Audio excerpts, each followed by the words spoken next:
Good morning, अस्सलाम वालेकुम। भली करे आया जी आया नू बखैरा गले वशअत के प्रोग्राम में कहेंगे खुशामदीद। उम्मीद करते हैं कि आपकी छुट्टी अच्छी गुजरी होगी और 14 अगस्त आपने अच्छे से मनाया होगा। दुआ ये करते हैं कि आने वाला हफ्ता भी आपके लिए बहुत सारी खुशियां लेकर आए। बिल्कुल। और सबसे पहले हम दे रहे हैं खेल के मैदान से जिसने बिल्कुल भी खुशी नहीं दी है। क्या हम हार गए हैं? जी हाँ, बिल्कुल हम हार चुके हैं। शिकस्त हो गई है, शिकस्त हो गई है। और वो ऐसी हुई है कि हम जिन्हें आसान समझ बैठे थे उन्होंने हमें ऐसा रुलाया फरास कि क्या बात है। सनसनीखेज मुकाबला था और इसके बाद हम हार गए। कल एक और चीज थी जो बहुत ज्यादा सनसनीखेज थी, हर तरफ हलचल मची हुई थी। अफगानिस्तान की मैं बात कर रही हूँ, हमसाया मुल्क है और जब भी अफगानिस्तान की बात होती है तो हमेशा पाकिस्तान के अमन का सवाल उठता है, क्योंकि हमारी अस्करी और सिविल क़यादत बारहा ये कह चुकी है कि जनाब पाकिस्तान का जो अमन है वो जुड़ा है अफगानिस्तान के अमन से। शाह महमूद कुरैशी साहब हमें ज्वाइन कर चुके हैं। बेहद शुक्रिया शाह साहब वक्त देने के लिए। Good morning. कल जो अफगानिस्तान में हमने हालात देखे और फिर अशरफ गनी का एकदम से छोड़ के चले जाना, बहुत सारे हल्के कह रहे थे कि डर गए हैं, बहुत प्रेशर आ गया था उन पे। किस तरह से देखते हैं आप इन हालात को? देखिए, इस स्टेज पर मैं कोई मुफस्सल बयान नहीं दे सकता, सिर्फ आपसे दो बातें शेयर करना चाहूँगा जी। नंबर एक, वज़ीर आज़म ने जो अफगानिस्तान की सूरत हाल है उसको मद्देनज़र रखते हुए नेशनल सिक्योरिटी कमेटी का एक फौरी इजलास आज तलब किया है और उस इजलास में मज़ीद जो है गुफ्तगू होगी और पाकिस्तान गौर खौस के बाद अपना मौक़िफ़ अपनाएगा। नंबर एक, उसमें एक मशावरत की जाएगी, हालात का जायजा लिया जाएगा, अपने पाकिस्तान अपनी पोजीशन आपके साथ, दुनिया के साथ शेयर करेगा। नंबर एक। नंबर दो, अफगानिस्तान का आपके इल्म में है कि एक अहम वफद पाकिस्तान तशरीफ लाया हुआ है मशावरत के लिए कि अमन के अमल को आगे कैसे बढ़ाना है। तो आज मेरी उनके साथ दफ्तर खारजा में कुछ देर बाद मुलाकात होगी। अपना नुक्ता नज़र उनकी खिदमत में पेश करूंगा और उनसे उनकी आरा हासिल करने की कोशिश की जाएगी कि मिलकर हम अफगानिस्तान की बेहतरी के लिए, अमन के लिए, इस्तेहकाम के लिए, यकजहती के लिए क्या किरदार अदा कर सकते हैं। यकीनन यकीनन, क्योंकि वहाँ का अमन अब पूरे खित्ते पे असरअंदाज होगा। अच्छा शाह साहब, यकीनन हम उसको फोर्सी तो नहीं कर सकते, फ्यूचर टेलिंग तो नहीं कर सकते, लेकिन एक चीज़ ज़रूर हुई है और वो ये हुई है कि हमारे जो मशरिकी जो पड़ोसी हैं वो बहुत ज़्यादा खलबलाए हुए हैं। भारत की हम बात कर रहे हैं, वहाँ पे लगता यही है कि उनकी जितनी इन्वेस्टमेंट हुई थी वो उन्हें फेल होती नज़र आ रही है। इसका मलबा जो है वो पाकिस्तान पे डालने की कोशिश कर रहे हैं। भारत अगर कुछ ओछी हरकत करना चाहेगा तो उस पर पाकिस्तान की क्या पॉलिसी होगी? देखिए, मैं समझता हूँ कि भारत को जिम्मेदारी का सबूत देना चाहिए। इस वक्त जो इंटरनेशनल कंसेंसस है, जो दुनिया की ख्वाहिश है, वह है अमन की, इस्तेहकाम की और जो अंदरूनी इंतशार है उससे बचाव की, अफगानिस्तान को सिविल वॉर से महफूज करने की और वहाँ मासूम लोगों की जान और इमलाक का तहफ़्फ़ुज़, ये तरजीह है। लोगों का पुरअमन इनखला, जो इंटरनेशनल सिटीजन्स वहाँ हैं उसका पुरअमन और सेफ इनखला, ये दुनिया की तरजीह है। भारत को इस वक्त चाहिए इस इंटरनेशनल कंसेंसस को समझते हुए स्पॉइलर रोल प्ले न करें और एक मुस्बत किरदार अदा करें। दुनिया उनसे यही तवक्को करती है। पिछले सिक्योरिटी काउंसिल के इजलास में आपने उनका रवैया देखा था, मुनासिब नहीं था। अब भी खित्ते की बेहतरी के लिए उनको जिम्मेदाराना किरदार अदा करना चाहिए। सही। अच्छा शाह साहब, एक और चीज़ ज़रा वाज़ेह फरमाएगा। बड़ी गहरी नज़र है इन तमाम तरह मामलात पे आपकी। हमने देखा कि गुज़श्ता 40 सालों में ये तीसरी बार ऐसा हुआ, लेकिन पहले 2 दफ़ा जब पेशकदमी की गई तालिबान की तरफ से हमने खून रेजी देखी, मार कुटाई देखी, लेकिन इस दफ़ा ये मामलात नहीं थे। क्या माइंडसेट चेंज हुआ है? क्या उनका तरीका चेंज हुआ है? देखिए, मैं इस वक्त आप देख रहे हैं, आप भी चीज़ों को ऑब्जर्व कर रहे हैं, मैं भी कर रहा हूँ, इंटरनेशनल मीडिया भी रिपोर्ट कर रहा है, लेकिन मुझे इजाज़त दीजिए कि इस वक्त मैं इस बात पे जो मैंने आपसे की है इसी तक अपने आप को महदूद रखूँ। सही, शुक्रिया। बहुत शुक्रिया वज़ीर ख़ारजा शाह महमूद कुरैशी साहब हमारे साथ थे। और बड़ा अहम दिन है आज, क्योंकि अहम बहुत इजलास होने जा रहा है। पाकिस्तान अब इसको किस नज़र से देखता है, इसी हवाले से हमने शाह महमूद कुरैशी साहब को मदऊ किया था और उन्होंने पॉलिसी जो है वो पूरी अपनी बयान की है और यही कहा है कि तमाम तर जो स्टेक होल्डर्स हैं वो यही चाहते हैं कि अफ़गानिस्तान में अमन हो। और साथ ही वो कई बार ये भी कह चुके हैं कि पाकिस्तान का कोई फेवरेट नहीं है, कोई पिक एंड चूज़ नहीं है। वहाँ के लोग जिस तरीके से फ़ैसला करना चाहते हैं अफ़गानिस्तान के मुस्तक़बिल का, वो उनका फ़ैसला है। बाकी तमाम तर स्टेक होल्डर्स हैं, उनकी ये कोशिश होनी चाहिए कि महफूज से महफूज तरीन सबसे पहले तो वहाँ के लोगों का जो इंटरनेशनल कम्युनिटी उसका इनखला हो। और ऐसे में भारत का किरदार जो हम देखते हैं ना, वो बड़ा मनफी देखते हैं, क्योंकि जब तक इनखला नहीं हो जाता तब तक ऐसी कोई स्टेटमेंट देना अपने मीडिया, अपने पॉलिसी के थ्रू, जिससे वहाँ में मौजूद लोगों को मज़ीद कोई ख़तरा हो, ये भारत का बड़ा ही गैर जिम्मेदाराना इस वक्त जो है वो ट्रेंड रवैया है। और अगर फैसल हम अपने मुल्क की बात करें तो हमारे मुल्क में भी बहुत ज़्यादा अफगान पनाह गुज़ीन मौजूद है, जिसमें से काफ़ी तो रजिस्टर भी हैं। तो इसलिए हमें अपने जो सिक्योरिटी के मामला है उन्हें अच्छी तरह देखना चाहिए। बहुत से ऑफिशियल जो है वो पाकिस्तान आ भी चुके हैं। और फिर कल हमने देखा कि तुर्कम बॉर्डर पर जैसे तिजारत बंद कर दी और फिर जैसे अफगान तालिबान की जानिब से कहा गया कि जब तक हम कोई फैसला नहीं कर सकते हम तिजारत को खोलेंगे नहीं। तो इसका मतलब ये है कि वाज़ेह तौर पर कि अब जो हिकमत अमली अपनाई जाएगी अफगानिस्तान में, वो चाहे सियासी मामलात को लेकर हो, वो चाहे तिजारती मामलात को लेकर हो, उसके ऊपर अफगान तालिबान का बड़ा असर व रसूख होगा। और जैसे हमने देखा है कि अमेरिका जो है वो बारहा ये कह चुका है कि हमने जो है बड़ी अमन की कोशिश की, लेकिन हम जो है वो उस तरीके से जो है कामयाब नहीं हो सके। तो आगे बढ़ते हैं। इसके अलावा अब सवाल ये, वैसे तो बड़े खित्ते पे सवाल उठ रहे हैं, खित्ते के स्टेक होल्डर्स पे सवाल उठ रहे हैं, लेकिन अब सवाल उठेगा उस ताकत पे कि जो 20 साल तक यहाँ पे काबिज रही, जिसके मुताबिक उन्होंने जो है वो बड़े ही पॉजिटिव ट्रांजिशन अफगानिस्तान के लिए उसको दिया। इसके अलावा उनसे जब बारहा उनके सदर से जो बाइडेन से ये सवाल होता रहा कि, और उनका प्रेस ये सवाल करता रहा कि क्या आपको लगता है कि तालिबान का टेक ओवर इनएविटेबल है, उनका सवाल था ज़ीरो। उनसे फिर ये सवाल किया गया कि आपको लगता है कि जिस तरह साइगोन में वियतनाम में एक हेलीकॉप्टर आया था और उसके बाद वहाँ से आपके आखिरी बंदों का इनखला कराया गया था, क्या उस तरह की सूरत हाल हम अफगानिस्तान और काबुल में देख सकते हैं? उन्होंने कहा था ज़ीरो।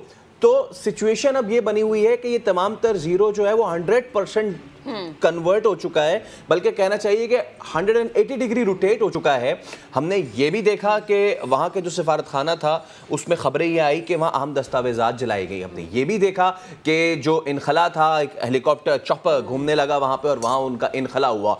और आखिर में हमने ये भी देखा कि 20 साल के कब्जे को 20 दिन नहीं लगे, वो तालिबान उनकी अपराइजिंग शुरू हुई और अपराइजिंग करते करते करते कल ये खबर आई कि वो काबुल के दरवाज़ों तक पहुंच चुके हैं।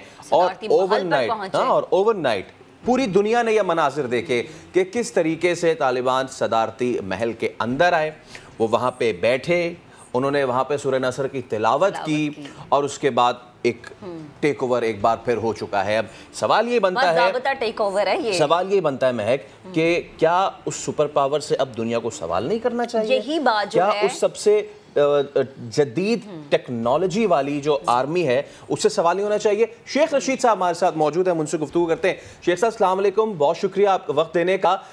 आपने उस ज़माने में भी ये तमाम तर चीज़ें देखी कि जब तालिबान वहाँ पे बिल्कुल पसपा हो चुके थे और अमेरिका ने उनके खिलाफ बड़ी कार्रवाई की, पाकिस्तान को बड़ी धमकियाँ लगाई। आज पाकिस्तान इस पोजीशन में आ गया कि अब अगर अमेरिका का डू मोर तो उनको जवाब दे सकते हैं। किस काम का डू मोर? 20 साल तो आपने और $1 ट्रिलियन तो आपने अपने मट्टी कर दिए। देखें, इमरान खान वजीर आजम पाकिस्तान पहले ही कह चुके हैं कि हम अपनी सरजमीन किसी के खिलाफ इस्तेमाल करने की इजाज़त नहीं देंगे और ना किसी सरजमीन को पाकिस्तान के खिलाफ इस्तेमाल करने की इजाज़त होगी। आज मीटिंग बुलाई है प्राइम मिनिस्टर साहब ने सिक्योरिटी काउंसिल की। सो सिक्योरिटी काउंसिल की मीटिंग के बाद बेहतर पोजीशन में होगा फॉरेन ऑफिस, इस पे बेहतर बयान जारी करेगा कि आज सिक्योरिटी काउंसिल में क्या बात हुई और कैसे उसको पाया तकनीक तक पहुँचाया गया। और पाकिस्तान की सियासत जो है उसमें आइंदा आने वाले 3-4 महीने काफ़ी अहम है, क्योंकि पाकिस्तान पर दबाव बढ़ेगा और हमने इस दबाव का मुकाबला करना है। और अगर हम इस दबाव का कर्ज के साथ मुकाबला करेंगे तो इंशाअल्लाह ताला ये अपॉर्चुनिटी है, क्राइसिस में भी अपॉर्चुनिटियां मिलती हैं और ऑप्शन खुलते हैं। सो इस क्राइसिस से हमने बेहतर तौर पर निकलना है और हम अफगानिस्तान में अमन चाहते हैं, इसके अलावा हमारा कोई एजेंडा नहीं है। और अफगानिस्तान में अमन लाने के लिए पाकिस्तान में आज कुछ अफगान 2-3 वफ्द आए हुए हैं और हमारी गवर्नमेंट बेहतर मूव कर रही है ताकि अफगानिस्तान में अमन लाने के लिए अपनी कोशिशें और काविशें जो हैं उसको आगे बढ़ाया जाए। और मुझे उम्मीद है कि इंशाअल्लाह पाकिस्तान इस क्राइसिस से सुरखरू होकर निकलेगा इंशाल्लाह। अच्छा शेख साहब, जैसे हम पहले भी बात कर रहे थे कि हमारे मुल्क में अफगान पनाह गुज़ीन मौजूद है जिसमें से काफ़ी रजिस्टर्ड भी हैं, लेकिन मोहित यूसुफ साहब तो वाज़ेह कर चुके हैं कि हम मज़ीद को पनाह देने की हमें हिम्मत नहीं है। लेकिन जो मौजूद हैं, क्या हमारी इंटरनल सिक्योरिटी के लिए कोई बेहतर इकदाम अगर हम करना चाहें, क्योंकि जैसे तोरखम बॉर्डर को बंद कर दिया गया है तजारत के लिए, मज़ीद पाकिस्तान इस हवाले से क्या स्ट्रेटजी अपना सकता है? देखिए, हमने चमन और तोरखम को कल 2-2:30 बजे तोरखम को भी खोला है। बहुत सारा फ्रूट उधर से आता है, उसका ज़ाया हो रहा था और इधर से कंटेनर की एक बड़ी तादाद थी। सो हम कागजात पर आने जाने की इजाज़त दे रहे और जुमे के दिन से चमन को भी खोला था और कल इतवार को हमने तोरखम को भी खोला है, दोनों तरफ से, क्योंकि उस तरफ उन्होंने तालिबान आ गए थे। सो जो बॉर्डर्स के मामलात हैं वो तय कर लिए गए हैं, बॉर्डर्स पे बिल्कुल अमन है और पॉलिसी स्टेटमेंट जो है वो फॉरेन ऑफिस देगा। यहाँ तक के बॉर्डर की सूरत हाल है इस वक्त, वो तमाम अल्हम्दुलिल्लाह पाकिस्तान बॉर्डर्स पर अमन है और चमन और तोरखम बॉर्डर को खोल दिया गया। अच्छा शेख साहब, क्योंकि ये पोर्टफोलियो आपके पास भी रहा है और आपका भी बड़ा वसी तजुर्बा है, you been involve in all the peace talks as well, तो हम चाहेंगे कि थोड़ा सा अपने माजी का निचोड़ भी हमारे सामने ज़रूर पेश कीजिएगा कि पहले जब अपराइजिंग थी उससे लेके अब क्या आप कोई बज़ाहिर कोई डिफरेंस देख रहे हैं? देखें, पहले तो देखें सारे इन तालिबान ने जिरगे ने जब बड़ा जिरगा हुआ उसामा को वापस करने से उन्होंने इनकार कर दिया। फिर जिन हालात में गुजरे उस वक्त के हालात का ये तकाजा था कि हमने उनको जैकबाबाद या जो भी शहर था वहाँ पे बेस भी किया। अब के हालात जो हैं, इमरान खान की उस वक्त भी ये स्टैंड था कि हमारा वो गलत फैसला था और आज वो फैसले की पोजीशन में उनका यही फैसला है कि हम अफगानिस्तान में अमन के लिए जो कोशिश हो सकती है वो करेंगे। जंग के किसी पार्ट में भी हम न शामिल हैं न शामिल होंगे। ठीक। अच्छा शेख साहब, ज़रा अगर अमेरिका की हम बात करें तो अमेरिका जिस तरह के बयानात दे रहा है ख़ुद 20 साल वहाँ गुजारने के बाद, कि ये सूरत हाल इसलिए पैदा हुई क्योंकि जो हमसाया ममालिक थे शायद उनकी बेहतरीन हिकमत अमली नहीं थी। यकीनन शायद अमेरिका इस चीज़ का इतराफ़ नहीं करा कि पाकिस्तान ने तालिबान को टेबल टॉक पर लाने के लिए कितनी कोशिशें की हैं। देखें जी, दोहा मुज़ाकरात में भी पाकिस्तान की कोशिशें शामिल थी और मुल्ला बरादरान को उनके साथ बैठाने में भी पाकिस्तान की कोशिशें शामिल थी और दोहा मुज़ाकरात में और अफगानिस्तान को तालिबान को अमेरिकन के साथ बैठाने में भी पाकिस्तान ने कलीदी किरदार अदा किया।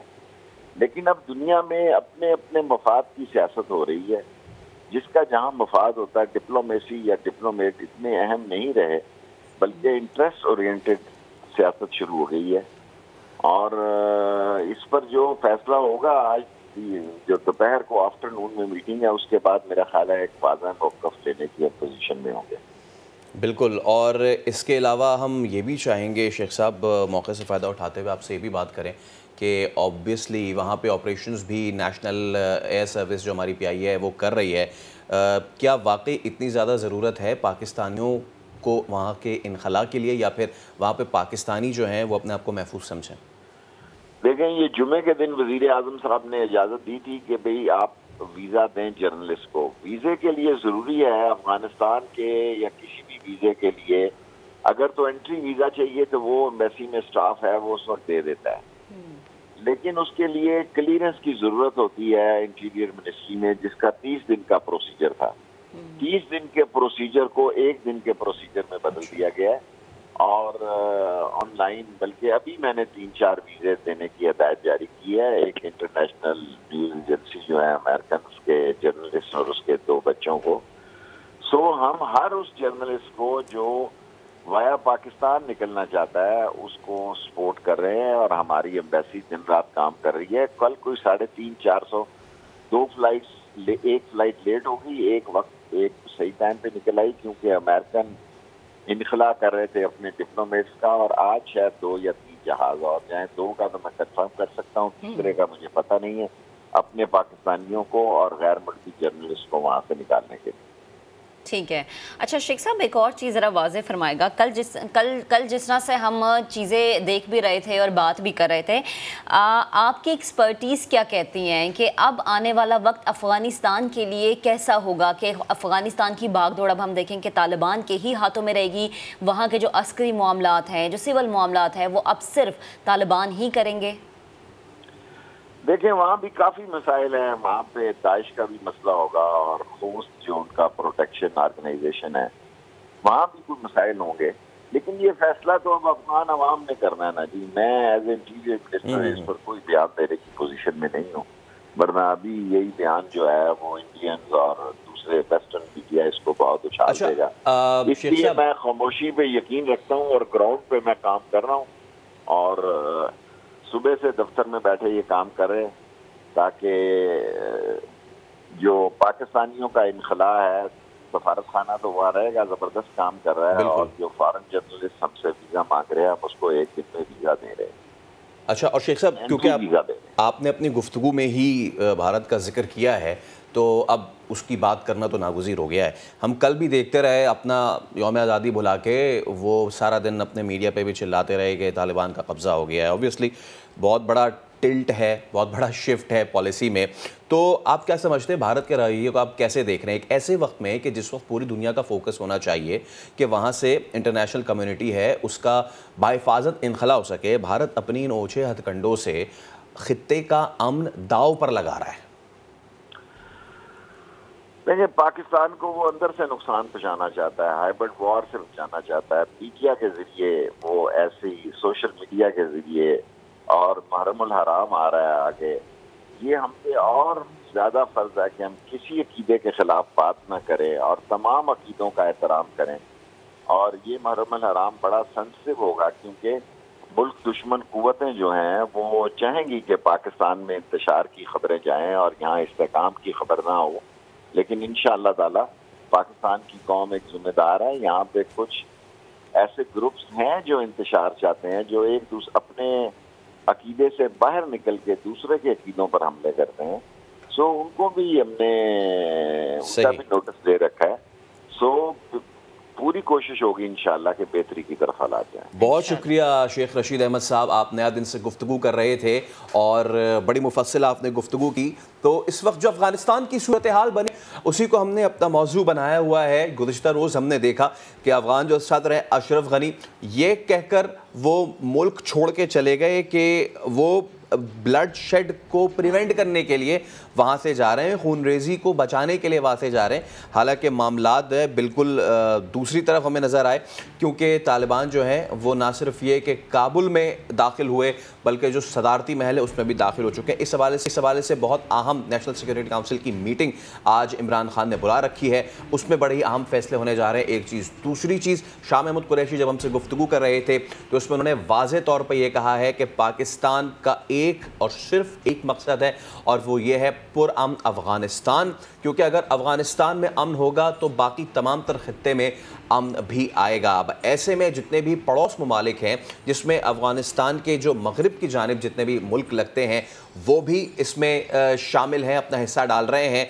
रूस का हम तस्करा ज़रूर करेंगे, चाइना का भी तस्करा करना होगा कि दोनों ये जो सुपर पावर्स हैं वो भी इनसे मुज़ाकरात कर रहे हैं और पाकिस्तान ने तो अपना हिस्सा भरपूर डाला हुआ ही है। लेकिन ऐसे नाजुक मोड़ पे जो कि सिर्फ अक़वाम के नहीं खित्ते की तारीख़ में आते हैं, वहाँ पर भारत जैसा मुल्क इस वक्त अपनी ओछे हथकंडे इस्तेमाल कर रहा है। अपने मीडिया आउटलेट्स के थ्रू वो इस बात को बावर करा रहा है कि किस तरह पाकिस्तान को किसी तरीके से खुदा न खास्ता डिसंगेज किया जाए इस तमाम तर मामले से और उसको हटाया जाए।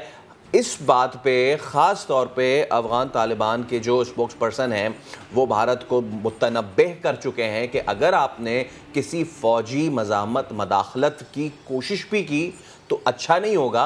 और इस बात को भी वो रिट्रेट कर चुके हैं कि भारत जो माजी में हो चुका है उससे सबक सीखे। तो मैं 20 साल का अमेरिका का कब्जा, 20 साल का तसल्लुत, और इसी 20 साल को तालिबान कहते हैं कि हमारी जिद्दोजहद, वो जिद्दोजहद उन्होंने ये किया। और 20 दिन भी नहीं लगे पूरा अफगानिस्तान को एक बार फिर उन्होंने टेक ओवर किया है। तो फिर इस पे सवालात बहुत बन रहे हैं। गुज़िश्ता रोज़ भी जो अमेरिकन प्रेस है उसने काफ़ी तीखे, सीधे और कड़वे सवालात किए जो बाइडेन से, अमरीकी सदर। बार बार उनसे पूछा गया कि आप तो कहते थे कि कोई तालिबान टेक ओवर नहीं कर सकते, आप तो ये कहते थे कि आपके $1 ट्रिलियन की इन्वेस्टमेंट है, सिर्फ आपकी नहीं पूरे नेटो की इन्वेस्टमेंट है, और अब हम उन नेटो की जो आर्मर्ड गाड़ियाँ हैं, जो उनका असला है, जो आर्मर्ड गाड़ियाँ हैं उस पर तालिबान को घूमते देखा जा सकता है, जो असला है वो तालिबान के कदमों तले बिखरा हुआ देखा जा सकता है, जो हेलीकॉप्टर्स हैं। और ख़ास तौर पे सबसे ज़्यादा जो चीख निकली है भारतीय मीडिया की, जो उन्होंने अपनी इन्वेस्टमेंट की हुई थी, जो उन्होंने अपने महंगे महंगे चॉपर्स दिए हुए थे, उन चॉपर्स के बराबर में जिसके जो हेलीपैड है उसके आसपास कोई परिंदा पर नहीं मार सकता, उसके बिल्कुल करीब में एक ऐसा मंजर भी आया कि अफगान तालिबान है मोटरसाइकिल पे खड़ा हुआ है, उसका मुआयना कर रहा है, जिस पे इंडियन मीडिया की बहुत चीख निकली हुई कि हाय हाय हमारी इतनी इन्वेस्टमेंट, और जिसके करीब हम किसी को भेजना भी नहीं चाह रहे थे, वहाँ पे एक जो है वो अफगान तालिबान मोटरसाइकिल पे खड़ा हुआ है। अब वो इस बात को काफ़ी, इसीलिए उन्हें इस चीज़ की तकलीफ हो रही है कि अगर इतनी इन्वेस्टमेंट उन्होंने की थी तो उसका उन्हें जो बदला है या जो ये कह लें कि जो फल है वो नहीं मिल सका, जो कि शायद भारत ने सोचा था तकलीफकारी को लेकर। ये भी बड़ी सोचने की बात है कि भारत उन सफ़े अव्वल के मुमालिक में शामिल है जो सबसे पहले वहाँ से इनखला करके गए थे, सबसे पहले इनखला करके वहाँ से गए थे। तो हमने काफ़ी बात की इस पे। अब ये हम देखेंगे अभी आज जो वज़ीर आज़म की सदारत इजलास होगा उसमें पाकिस्तान अपनी क्या हिकमत अमली अपनाता है, क्योंकि तालिबान ये कह रहे हैं कि हम सबको साथ लेके चलना चाहते हैं, लेकिन खित्ते की सूरत हाल को मद्देनजर रखते हुए पाकिस्तान का फैसला बहुत ज़रूरी है, क्योंकि एक जानिब है भारत और फिर है अमेरिका, जिसका हमेशा हमसे मुतालबा रहा है डू मोर का। अब बात करते हैं, आगे बढ़ते हैं वफाकी हुकूमत के बड़े कदम की। सिंध के अलावा मुल्क भर में पहली से 5वीं जमात तक यकसा निसाब तालीम आज से नाफिजुल अमल हो जाएगा। वज़ीर आज़म बाकायदा ऐलान करेंगे। वफाकी वज़ीर तालीम शफ़क़त महमूद कहते हैं कि तालीमी निसाब ने मुआशरे को तकसीम किया हुआ था, यकसा निज़ाम ना होने की बड़ी कीमत हमने अदा की है।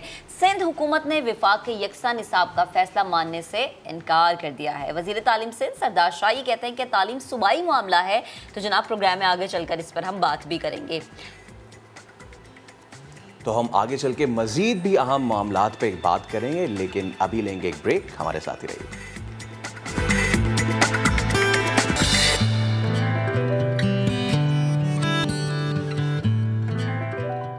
वेलकम बैक जनाब। अब बात करेंगे पहाड़ों के बेटों की। मोहम्मद अली सतपारा फ़ख्रे पाकिस्तान हैं, जिनकी मौत ने हम सबको गमज़दा कर दिया। हमने देखा कि किस तरह से वो मुहिम पे गए, फिर उनकी मौत की खबर आई, कुछ दिनों तक तो तस्दीक ना हो पाई, लेकिन जब तस्दीक हो पाई फिर उनकी डेड बॉडी की तलाश, ये पूरा एक बड़ा लंबा प्रोसेस था, और फिर जनाब आखिरकार उनकी डेड बॉडी मिल जाना।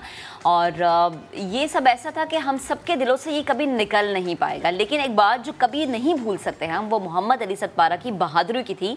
जिस तरह उन्होंने मुल्क का नाम रोशन किया, हर कोई उन पर फ़ख्र महसूस करता है, क्योंकि उन्होंने किसी भी चैलेंज को आड़े नहीं आने दिया। बाप के नक्शे कदम पर चलते हुए उनका बेटा साजिद सतपारा भी मुल्क का नाम रोशन करने में मसरूफ़ है। हाल ही में साजिद ने कामयाब समिट भी किया है और आज वो हमारे मेहमान भी बन चुके हैं, तो हमने सोचा कि क्यों ना उनसे गुफ्तगू की जाए। वेलकम करेंगे साजिद सतपारा को। अस्सलाम वालेकुम साजिद, गुड मॉर्निंग, कैसे हैं आप? वालेकुम सलाम जी, अल्लाह का करम है, ठीक ठाक है जी। अच्छा, मुझे ये बताएं, 2 बार K2 सर करना, फ़ख्रे पाकिस्तान का बेटा होना, और जिस तरह से आपने अपने वालिद की डेड बॉडी की तलाश को अधूरा नहीं छोड़ा, इस चीज़ के लिए आपने मेहनत की, अनथक मेहनत की, और फिर उसके बाद हमने आपका देखा कि आपका जिस तरह से आपको सुकून मिला एक दिल का, कि आपने कहा कि नहीं, जब तक डेड बॉडी नहीं मिल जाएगी मैं चैन से नहीं बैठूंगा। कितना मुश्किल होता है, और कोई ये कहे कि ये फ़ख्रे पाकिस्तान का बेटा है, ये कितना अलग महसूस आपको करवाता है?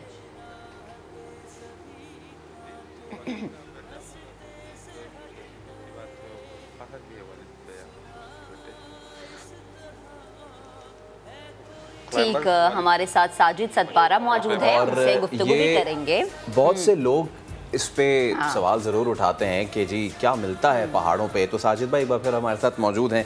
कई बार ये सवाल होता है क्या मिलता है इन पहाड़ों पे, तो पहाड़ों से क्या करें अगर मोहब्बत ही हो जाए, और उस मोहब्बत का अमली सबूत आप हैं।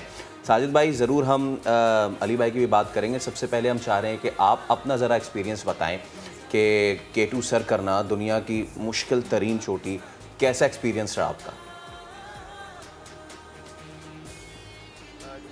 K2 दुनिया की एक मुश्किल तरीन चोटियों में से है और दुनिया की दूसरी बुलंद तरीन चोटी है। तो पहाड़ों पर चढ़ना एक प्रोफेशनल और जो एक हिसाब से स्पोर्ट है, एक्सट्रीम स्पोर्ट क्लाइंबिंग। तो ये एक बहुत रिस्की काम है, इसमें बहुत से मुश्किलात भी होती है। तो ये प्रोफेशनल क्लाइंबिंग करते थे हम पहले, तो माउंटेन्स में गाइडिंग करते थे जो फॉरेनर्स और यूरोपियन जो क्लाइंबर्स आते हैं। तो वालिद भी एक मशहूर कोह पैमा थे। तो एक एक्सट्रीम किस्म का स्पोर्ट है एक हिसाब से माउंटेनियरिंग। बिल्कुल। अच्छा साजिद भाई, हम ये ज़रूर आपसे पूछेंगे कि अब आपका नेक्स्ट मिशन क्या है, लेकिन हम ये देख रहे हैं कि अली भाई ने जिस तरीके से, और अली भाई से पहले भी जो हमारे लेजेंड माउंटेनर्स थे, उन्होंने जिस तरीके से कोहपैमाई की पाकिस्तान में बुनियाद डाली, अब बहुत सारे लोग हैं कोहपैमाई की ये जो रिवायत है ना, वो अब हुंजा, गिलगित, स्कर्दू, गोजाल यहाँ से निकल के अब लाहौर तक और कराची तक भी आ गई है। सेहरा इसका ज़रूर आपको जाता है। कैसा फील होता है कि जब आप ये कर रहे होते हैं और आप देखते हैं कि अब हमें भी इसको फॉलो करने लोग आ रहे हैं? जी जी जी, वालिद के ये उसके बाद कुर्बानी के बाद ये स्पेशली पाकिस्तान में तो बहुत हाईलाइट हुआ है माउंटेनियरिंग। तो बहुत से लोग इसकी तरफ आ रहे हैं और बहुत इंटरेस्टेड है कुछ लोग। तो बहुत से क्लाइंबर्स भी हैं पाकिस्तान में अल्हम्दुलिल्लाह, स्पेशली हमारे जीबी के कुछ फेमस क्लाइंबर भी हैं। तो इंशाल्लाह मैं भी अपने वालिद का जो मिशन है उसको आगे लेके चलूँगा। और मेरा मिशन है, प्लान्स भी है, जो दुनिया की 14 बुलंद तरीन चोटियाँ हैं उनको विदाउट ऑक्सीजन क्लाइंब करूँ, और इंशाल्लाह ये मेरा मिशन है। यानी 8000 से बुलंद जितनी भी चोटियाँ, एम आई राइट, यही मिशन है? जी जी जी जी जी। क्लाइंबिंग में ये कि मुख्तलिफ क्लाइंबिंग होती है, इसमें विद ऑक्सीजन भी क्लाइंबिंग होती है, और जो रियल और स्पेशल जो क्लाइंबिंग होती है विदाउट ऑक्सीजन, जो कुछ मखसूस क्लाइंबर्स क्लाइंब करते हैं। तो इंशाल्लाह मेरा मिशन है दुनिया की जो 14, ये वर्ल्ड सबसे जो बिगेस्ट अचीवमेंट है माउंटेनियरिंग की, अगर कोई बंदा विदाउट ऑक्सीजन 14 माउंटेन्स को क्लाइंब करें तो ये क्लाइंबिंग की वैल्यूएबल वो होती कितनी है। इंशाल्लाह मेरा मिशन है कि कितनी आप जो पीक्स हैं उनको विदाउट ऑक्सीजन अभी तक कर चुके हैं? नहीं, अभी जो K2 मैंने 2 टाइम्स सबमिट किया है, लेकिन उसमें मैंने ऑक्सीजन यूज़ किया था। लेकिन विंटर में मैं 8200 तक विदाउट ऑक्सीजन किया था। तो इंशाल्लाह अभी प्लान है, क्योंकि मेरी स्टार्टिंग है कैरियर का, 3-4 ईयर्स क्लाइंबिंग में कर चुका हूँ।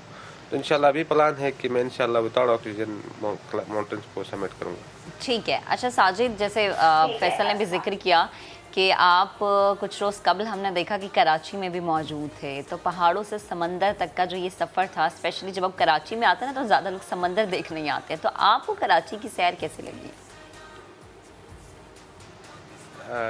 जी जी, आप रिपीट करेंगी तो थोड़ी आवाज़ कट जी, मेरी आवाज़ अगर आप तक पहुंच पा रही है, मुझे बताएगा कि कराची का सफ़र, कराची की सैर कैसी लगी आपको, कैसा पाया आपने कराची को?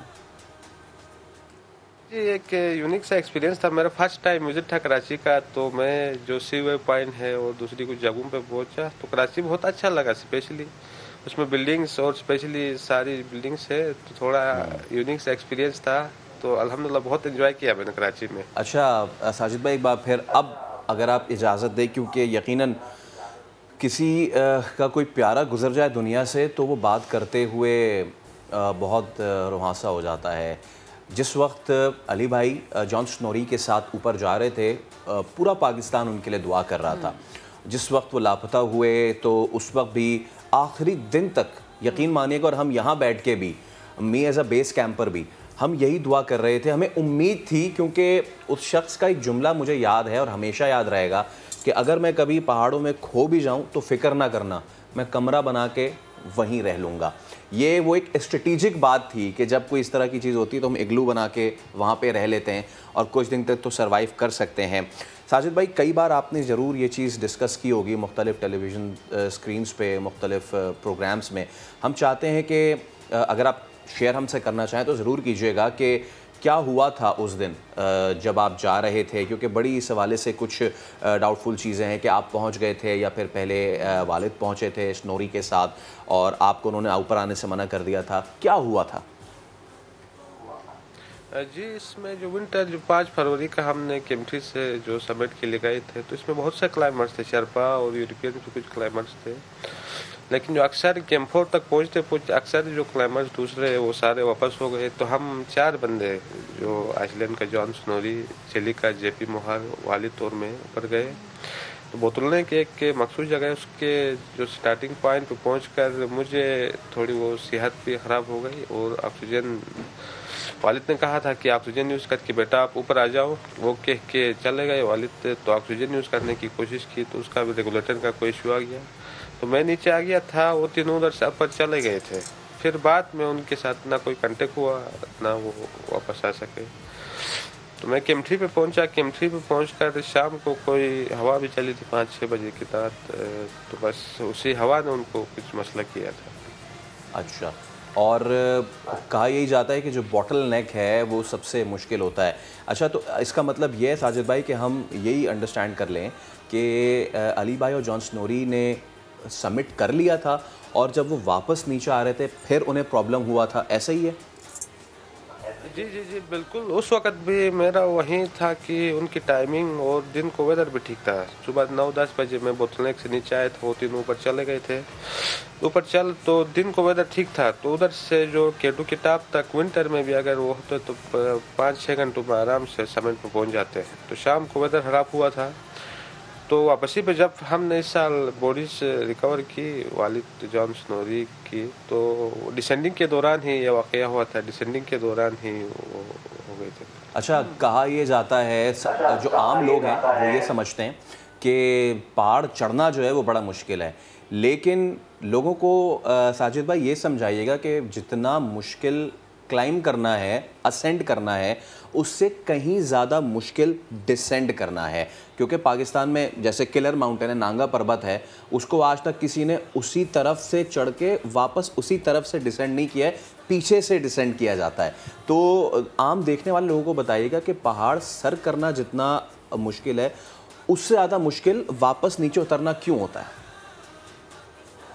जी जी, इसमें जो आपकी मोस्टली जो एनर्जी है चढ़ते वक्त बहुत यूज़ होती है, और आप ऊपर पहुंचते टॉप पे तो उतरते वक्त आपकी एनर्जी भी लॉस होती है। फिर उतरते वक्त वो डिसेंडिंग के दौरान अगर थोड़ी सी मिस्टेक हो जाए तो आप वो हो सकते हैं। तो स्पेशली जो डिसेंडिंग के दौरान अक्सर जो वाक़यात होते हैं, केटू की हिस्ट्री भी है, जो अक्सर जो वाक़यात हुए हैं, जो एक्सीडेंट्स हुए हैं तो डिसेंडिंग के दौरान ही हुए। तो सबसे वही जो उतरते वक्त भी बहुत मसाइल होते हैं। ठीक। अच्छा, मुझे ये भी बताएं कि एक फैमिली का कोई एक शख्स किसी हादसे का शिकार हो जाए तो फिर दिल में खौफ पैदा हो जाता है। जैसे आपके वालिद साहब, उनकी डेड बॉडी को ढूंढना कितना मुश्किल था, उसके लिए मुकम्मल एक ऑपरेशन किया गया, काफ़ी दिन तक इंतज़ार किया गया। इस हादसे के बाद दिल में कोई खौफ पैदा नहीं हुआ? जी जी जी, फीलिंग्स तो होती थी, क्योंकि अभी वालिद पहले घर के सरबराह थे और जिम्मेदार थे, तो फैमिली और दूसरे वो तो होते हैं। लेकिन हम प्रोफेशनल क्लाइंबर्स हैं, हम इसी के लिए जाने जाते हैं, तो क्लाइंबिंग तो इसमें करनी पड़ेगी। बिल्कुल, रिस्क जो है वो हर एडवेंचर में इन्वॉल्व होता है। अच्छा साजिद भाई, ये बताइए कि अब केटू सर कर लिया है, कब से जो आपका ये समिट 14 है, क्योंकि पाकिस्तान में दीगर माउंटेनर्स भी हैं जिनमें सरबाज खान हैं, और हमने देखा कि अभी, अच्छा इससे पहले आई एम सॉरी, मैं अपने सवाल को यहीं कट करूँगा। एक बड़ा इंपॉर्टेंट है, अभी पासुकोन्स भी जो हैं वो सर हुए हैं और उनमें फ़ीमेल क्लाइंबर्स जो हैं वो भी शामिल थी। तो माशाल्लाह से अब फीमेल्स भी जो हैं वो भी क्लाइंब करनी, समीना बेग भी हैं, तो इसको आप कैसा देखते हैं?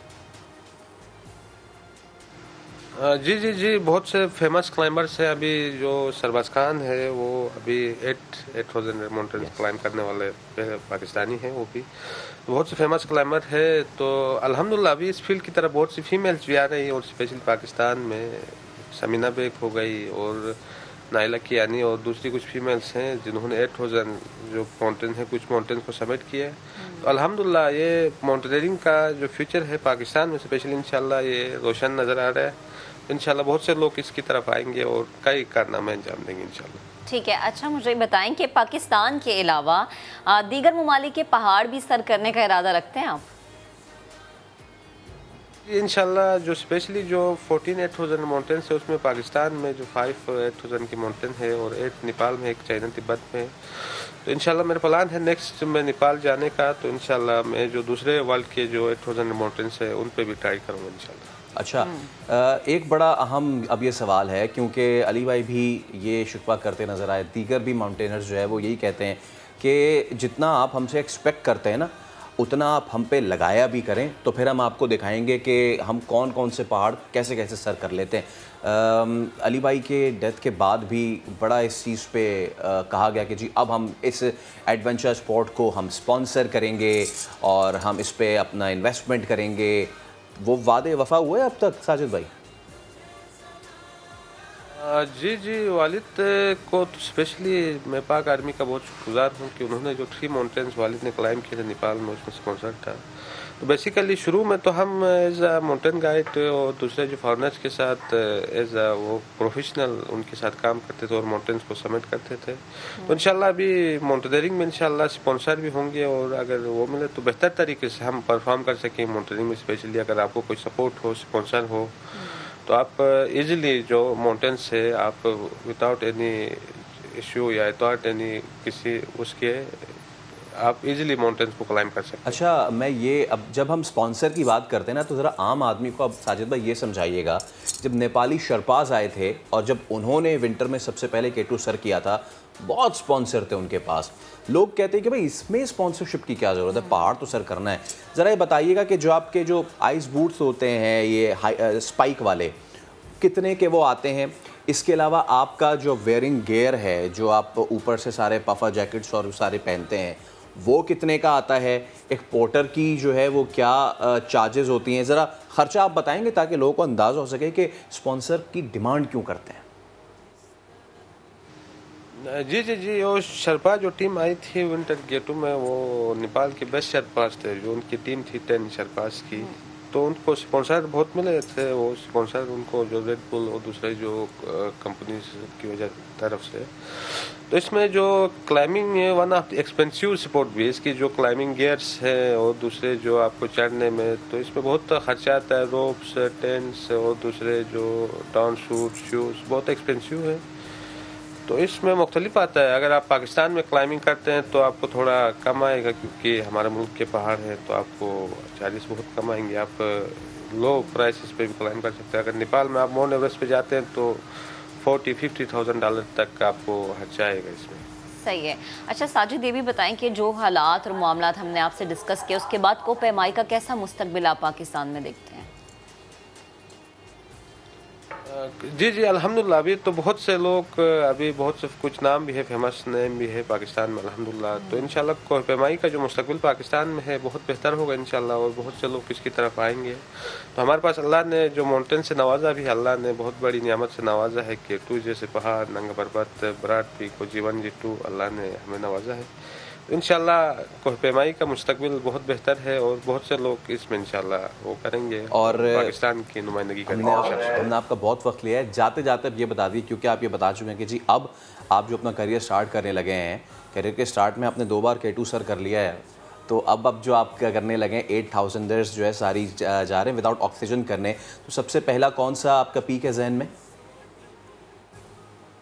जी इंशाल्लाह मैं अभी अटम में नंगा पर्वत का सोच रहा हूँ। इंशाल्लाह अटम में मैं नंगा पर्वत पे जाऊँगा, या अटम में इंशाल्लाह मेरा नेपाल का भी वो अभी सोच रहा हूँ कि नेपाल में भी वो कुछ माउंटेन है, दावलागिरी और मनासलू जो क्लाइम होते हैं अटम में, तो इनका अभी प्लान है। तो इंशाल्लाह फिर नेक्स्ट स्प्रिंग में मेरा एवरेस्ट का प्लान है। अच्छा चले, फिर हम भी प्लान करते हैं आपके साथ।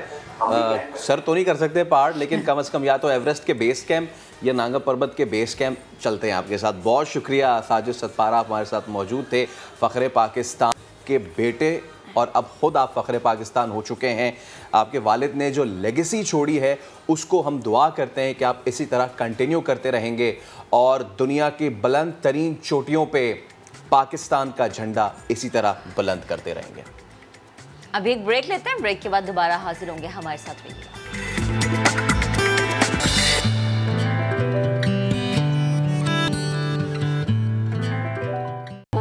वेलकम बैक जनाब। फैसल क्या कहना चाह रहे हैं, कह दें।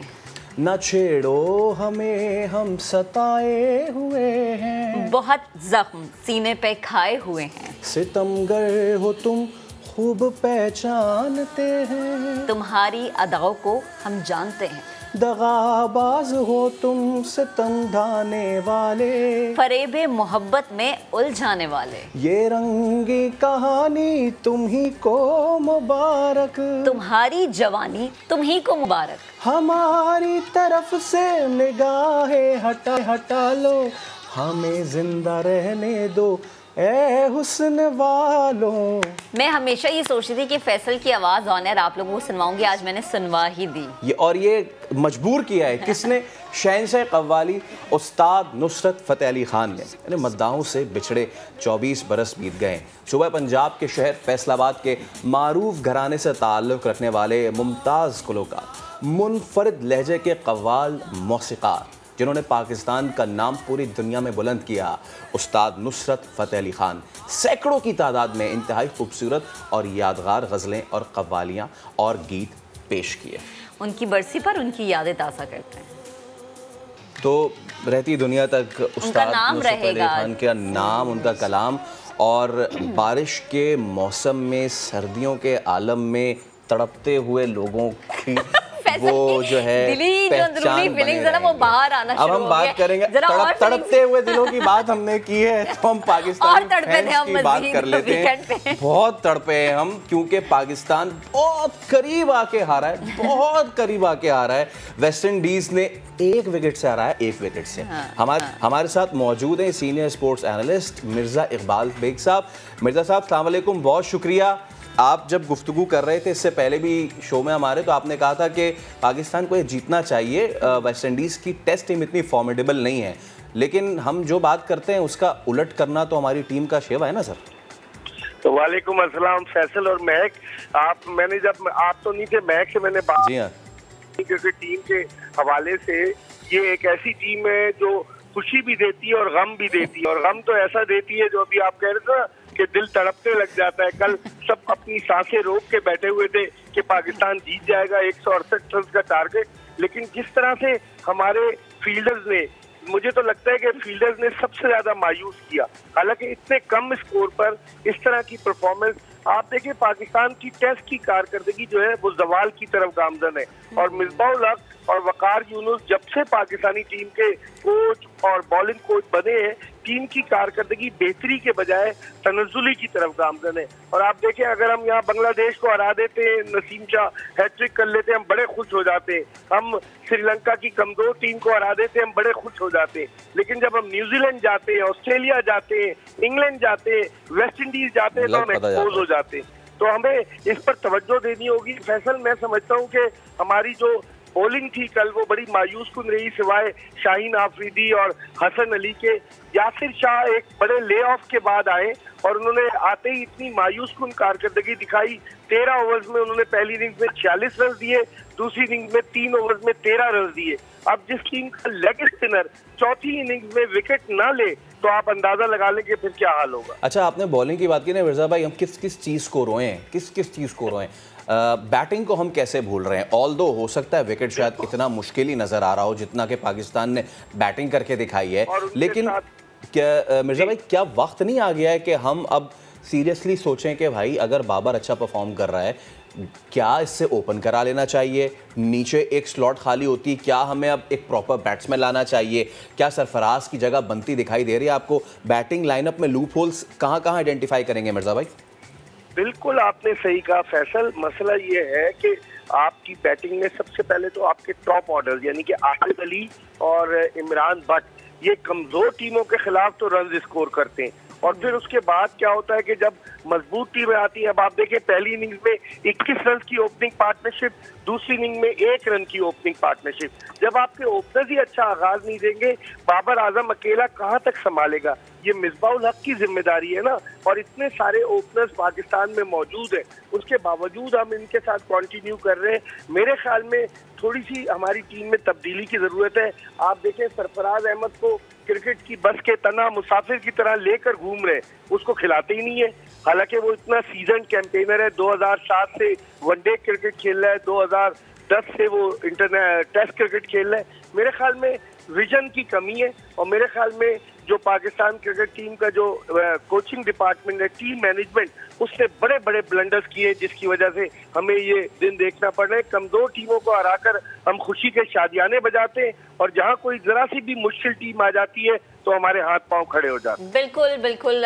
मैं यही पूछने वाली थी कि कल के मैच में आपको टर्निंग पॉइंट क्या लगता है, क्या समझ आपको आया कि टर्निंग पॉइंट क्या था?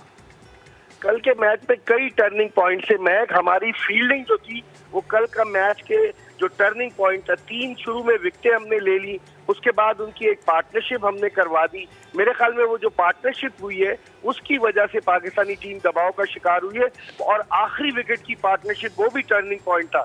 जब हम कैचेस ड्रॉप कर रहे हैं, जब हम मिस फील कर रहे हैं, आपको पता है इतने कम रन आपको डिफेंड करने, तो आपको अलर्ट रहना चाहिए। मेरे ख्याल में खुद एतमादी कहते हैं ना, इंसान को ले डूबती है, तो ये लोग कुछ ज्यादा ही खुद एतमाद हो गए कि वेस्ट इंडीज की टीम कमजोर टीम है। ये जो आपने बात की थी ना अभी मिर्जा इकबाल बेग साहब के जी आखिरी बैट्समैन थे, उनसे पार्टनरशिप लगवा दी, ऐसे में ना हमें वो रिवर्स स्विंग याद आती है। वसीम, वकार, शुएब, मोहम्मद समी, जो टेल एंडर्स को तो जिसको कहते हैं ना हम अपनी स्ट्रीट क्रिकेट लैंग्वेज में खा जाते थे। मिर्जा भाई, इस पे हम ना मुफस्सिल प्रोग्राम हमने आपके साथ करना है लाजमी कि हमारे पेसर्स किधर गए। लेकिन अभी क्योंकि मुख्तसर वक्त है, इसमें हम ये जानना चाह रहे हैं आपसे कि हमारी पॉलिसी की कंटिन्यूटी कहाँ है। पहले हमने हफीज़ को, शुएब मलिक को, अब आगे आके सरफराज को भी इस चीज़ पर डिस्कार्ड कर दिया कि जी अच्छा फॉर्म नहीं कर रहे, इनको बाहर कर दें। अब क्योंकि वर्ल्ड कप सर पे है और अब हमारे ऊपर सर पे आन पड़ी है, इसलिए अब हम कह रहे हैं कि जी अब हम ऐसा करते हैं कि क्योंकि हमारी मिडिल ऑर्डर में ना परफॉर्मेंस नहीं हो रही, तो अब हफीज़ को भी ले आते हैं। अच्छा चलो अब ऐसा करते हैं कि अब शुएब मलिक को भी ले आते हैं, क्योंकि वो तो अच्छा खेल रहा है। तो वो जो हम लेकर आए थे इतने सारे, उनको कहाँ हम कैसे लेकर आए थे? जितने इफ्तिखार हो गए, तो आसिफ अली हो गए, वो तो हमारी इन्वेस्टमेंट ज़ीरो हो गई, फिर तो हमें दोबारा उसी पे आना पड़ा, पुराने पॉलिसी पे अपने। बिल्कुल आपने सही कहा फैसल, दरअसल मुस्तकिल मिजाजी की कमी है, और हमारी टीम मैनेजमेंट चाहती है ऐसे जूनियर बच्चों को लाया जाए जो मिसबा भाई, वकार भाई कहें, और उनके आगे सर झुकाकर सरे तस्लीम खम करें। तो मेरे ख्याल में कंसिस्टेंसी नहीं है, मुस्तकिल मिजाजी नहीं है, कभी किसी को लाते हैं, कभी किसी को लेकर जाते हैं। आप देखें दुनिया की दीगर टीमों ने, बेशतर टीमों ने, न्यूजीलैंड ने वर्ल्ड कप के लिए अपनी टीम का ऐलान कर दिया, इंग्लैंड ने अपनी टीम फाइनलाइज कर ली, भारत ने अपनी टीम फाइनलाइज कर ली। हम क्या कर रहे हैं? हम तजर्बात पे तजर्बात किए जा रहे हैं, जिसकी वजह से हमें शिकस्त का सामना करना पड़ रहा है। मैं समझता हूँ इस पर गौर करना होगा टीम मैनेजमेंट की। मैं समझता हूँ इस परफॉर्मेंस के बाद और वर्ल्ड कप के बाद मुझे लग रहा है फैसल कि टीम मैनेजमेंट को जो है वो घर जाना पड़ेगा। वो हम छोटी टीमों को हराकर खुश होते हैं, और बड़ी टीमों के आगे हम जब हार जाते हैं तो हम फिर। अच्छा मिर्जा भाई, जो आपने बात की ना, ये बड़ी इंपॉर्टेंट बात है, क्योंकि सारा मामला ही एंटाइटलमेंट का है। ये आते हैं तो जब मिकी आर्तर आए थे तो उनको ये थोड़े बोला था मिकी भाई, ऐसा तो नहीं था। वो प्रोफेशनलिज्म पे आते हैं और प्रोफेशनलिज्म पे चले जाते हैं। क्या हम यहाँ पे अपने जो देसी हमारे कोचेज आते हैं उनके साथ हम ऐसा कर सकते हैं? इसके कसूरवार तो हम सारे ही हैं ना, हम फैंस भी इतना चढ़ा देते हैं फिर। बिल्कुल आपने सही कहा। आप देखें ना, जिस कमेटी में मिसबाह-उल हक शामिल थे, जिसने मिकी आर्थर को फारिग किया, तो फिर मिसबाह-उल हक उसी कमेटी के मेंबर जो थे वो हेड कोच भी बन गए, बैटिंग कोच भी बन गए, चीफ सेलेक्टर भी बन गए। तो इसका मतलब है मफादात का टकराव था ना। तो मेरे ख्याल में इस तरह की चीजें पीसीबी के आला हुकाम को फैसल देखनी चाहिए, उन्हें सोचना चाहिए कि करना क्या है, क्योंकि पाकिस्तान क्रिकेट जो है वो अब नीचे की तरफ गामजन है। हम सिर्फ T20 में थोड़े बहुत तीर मार लेते हैं, लेकिन हमारी वनडे और हमारी टेस्ट की परफॉर्मेंस जो है वो हमारे लिए लम्हे फिक्रिया है। अच्छा, अगर आप बराबर से पड़ोसी मुल्क से जरा कंपेयर कर लेना, एक वक्त था कि जब उनके पास, इंडिया के पास फिटनेस वाले प्लेयर्स नहीं थे इतने, फॉरेन में जाके तो वो बिल्कुल ही, जिसको एक बार फिर स्ट्रीट क्रिकेट की लैंग्वेज में कहते हैं, बकरी हो जाते थे। सेंचुरी मारना तो दूर की बात, वो 70+ नहीं जा पा रहे थे। लेकिन क्या अब ठीक है, आप उनसे प्रोफेशनल जेलसी ज़रूर रखें, लेकिन क्या उन्होंने अपने आप को ग्रूम किया है? अगले 20 साल के लिए क्रिकेट पे हुक्मरानी बना ली है भारत ने, और हम कहाँ पे खड़े हैं मिर्जा भाई इस हवाले से? बिल्कुल फैसल, अब आप देखिए श्रीलंका के दौरे पर उन्होंने एक अलग टीम भेजी, जो उनके ओपनर थे उनकी उसमें कप्तानी में, और इंग्लैंड में उनकी अलग टीम थी। तो आप अंदाजा लगा लें उनके पास कितना टैलेंट है। हम अपने टैलेंट को जाया करते हैं। शाहनवाज दहानी जो है वो परफॉर्म करता है शॉर्टर वर्जन में T20 में, उसको हम टेस्ट की टीम में शामिल कर लेते हैं और वो घूमता रहता है और खिलाते भी नहीं है T20। ये भी बड़ा मसला है ना हमारे साथ। ये साइंस जो है ना, ये साइंस अगर आपकी समझ में आए तो आप मुझे व्हाट्सएप कर दिएगा, फिर हम उस पर बात करेंगे। बहुत शुक्रिया मिर्जा भाई आपका, और हमेशा से बड़ी इंटरेस्टिंग गुफ्तगू रहती है। पाकिस्तान बहुत ही इंटरेस्टिंग तरीके से हार भी गया 1 विकेट से, और यहाँ पे जहाँ पे हम बहुत सवालात उठा रहे हैं कि क्या जो हमारे दीगर बॉलर्स हैं उन्होंने सही बॉल किया नहीं किया, वहीं पे अब बैटिंग पे बहुत ज़्यादा फोकस हमें करना पड़ेगा। और बहुत सारे ऐसे लोग होते हैं ना जिन्हें पता नहीं चलता होता कि मैच में क्या हो रहा है, गेंद के पीछे सारे भागे जा रहे हैं। तो जनाब जिनको समझ अगर थोड़ी बहुत है मैच की, तो वो बेचारे पूरी रात उन्होंने जाया की हैं, पूरी रात जिनको नहीं भी थे उन्हें भी पूरी रात जाया, क्योंकि लोग प्यार करते हैं अपने क्रिकेटर्स से। एक ऐसे वक्त में बहुत अच्छा हम पोजीशन में आ गए थे, लेकिन कोई बात नहीं, वो माजी बड़ा याद आता है कि जहाँ पे आखिरी लेट ऑर्डर को जो है वो ख़त्म हम कर देते थे। बिल्कुल। खैर, अब आगे बढ़ते हैं एक स्पोर्ट से, एक बार फिर एक और एडवेंचर स्पोर्ट्स की बात करते हैं। जैसे कि मैं अपने प्रोग्राम पे इब्तिदा में हमने कहा था पहाड़ों के बेटे, अब हमारे साथ मौजूद हैं पहाड़ों पर राज करने वाले दीगर पाकिस्तानी। ऐसा उन्होंने मुल्क का नाम रोशन किया कि कहीं तो स्पोर्ट्स में नाम रोशन हो रहा है ना, कहीं तो हो रहा है ना, और वो भी ऐसा, और ये बुलंदियों पे हो रहा है, बुलंदियों पे हो रहा है। कभी भी जब आप जाते हैं हुंजा से खुंजराब पास तक, तो बीच में पासू कोन्स आते हैं, बड़े मुनफरिद और बड़े खूबसूरत होते हैं। लोग वहां पे तस्वीर तो खिंचाते थे, लेकिन अब सयाहों की नजरों से होते हुए वो सर हो चुके हैं पासू कोन्स। 12 पाकिस्तानी मर्दों खातीन कोपहमाओं ने इन्हें सर कर लिया है। कोपहमा कामयाब मिशन के बाद वापस हुंजा आ चुके हैं, और हुंजा का बड़ा खूबसूरत इलाका है शमशाल, यहाँ पहुंचे हैं तो अहले इलाका ने बड़ा ही शानदार इस्तकबाल किया है। उन्होंने दावा किया है कोपहमाओं ने कि 6106 मीटर बुलंद मुश्किल पहाड़ को पहली बार ये सर किया गया है, और ये मिशन 13 अगस्त को यौम पाकिस्तान से मंसूब किया था और सब्ज़ लाली परचम भी लहराया था। इससे खूबसूरत कोई बात नहीं हो सकती। हमें ज्वाइन किया है कोपहमा अब्दुल जोशी ने। अब्दुल जोशी भाई अस्सलाम वालेकुम, सबसे पहले तो बहुत शुक्रिया नया दिन के लिए वक्त देने का। ठीक है, आई थिंक शायद आवाज़ अभी हमारी उन तक नहीं पहुंच पा रही है, लेकिन जितने जोश के साथ फैसल मुझे बता रहे थे ना, और जिस तरह मनाज़िर देखें यार, कितने खूबसूरत। जाहिर सी बात है कि आप जब एक पहाड़ सर करके आएंगे तो वो आपके लिए खुशी का लम्हा होगा। कितनी अच्छी बात है कि विमेन जो है हाँ, खवातीन भी इसमें शामिल है, और ये बड़ी अच्छी बात है। पाकिस्तान का बहुत पॉजिटिव इमेज जो है ये दुनिया के सामने जा रहा है कि देखें जहाँ हमारे मर्द एक इतना मुश्किल काम जो कि देख के ही आपका दिल ना बिल्कुल वो हो जाता है, खौफजदा हो जाता है कि ये इतना मुश्किल काम कैसे करेंगे, क्योंकि हम जैसी खवातीन तो 2 सीढ़ियाँ चढ़ते थक जाती है, तो ये पहाड़ों पे चढ़ना तौबा। और लेकिन सलाम इन खवातीन को, क्योंकि आपको पता है कि फैसल के हमारी जो मुआशरे की खवातीन है वो उन्हें हर एक फील्ड में बहुत चैलेंजेस रहते हैं, लेकिन यहाँ पर जिस तरह से वो मर्दों के शाना बिशाना रही हैं, कितना ही चैलेंज रहा होगा इस पहाड़ को सर करना, और सर्दी कितनी है। पहाड़ जो सर किया जाता है ना, तो उसमें डिफरेंट चैलेंजेस होते हैं। आप गए यहाँ पे?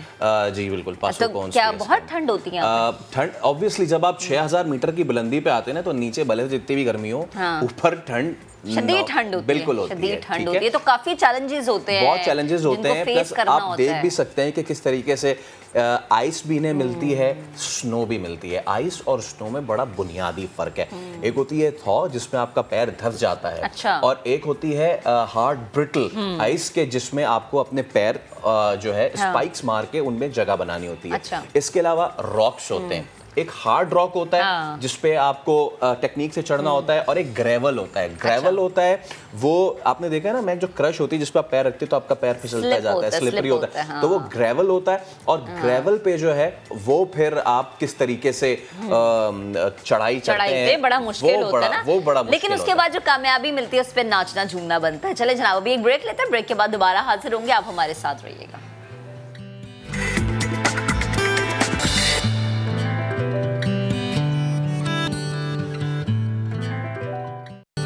वेलकम बैक जनाब। आपको बताएं कि NICVD में करप्शन से मुताल्लिक FI इंक्वायरी का केस है। नैब और FI के तफ्तीशी अफसरान की अदम हाजिरी पर सिंध हाई कोर्ट ने बरहमी का इजहार किया है।